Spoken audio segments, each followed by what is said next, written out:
Assalamu alaikum. Today we are talking about the Norma basalis. This is called the Norma basalis. The Norma basalis is divided into the three parts: anterior part, middle part, and this is the posterior part. So in this video we are just talking about the anterior part of the Norma basalis. Anterior part of the Norma basalis, this is the boundary of the anterior part.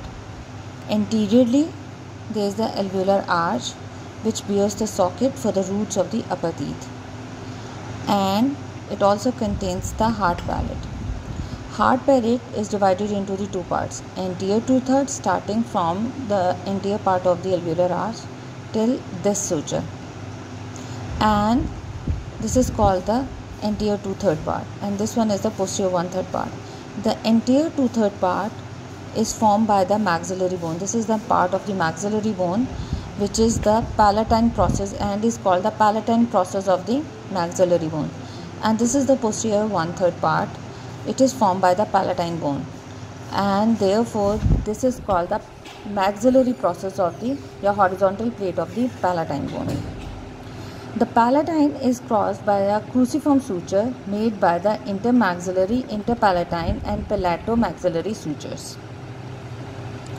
Now domes. It's arch all direction, and it first foramen which it contains, this is called the incisive foramen. This is called the incisive foramen. This is the T fossa situated in the median plane. The two incisive canals, right and left, pierce the walls of the incisive foramen. The greater palatine foramen. This is the greater palatine foramen. The greater palatine foramen. The greater palatine foramen. One on each side, just behind the lateral part of the palatomaxillary suture. This is the palatomaxillary suture, and it is present behind the palatomaxillary suture. And this groove leads from the foramen towards the incisive foramen.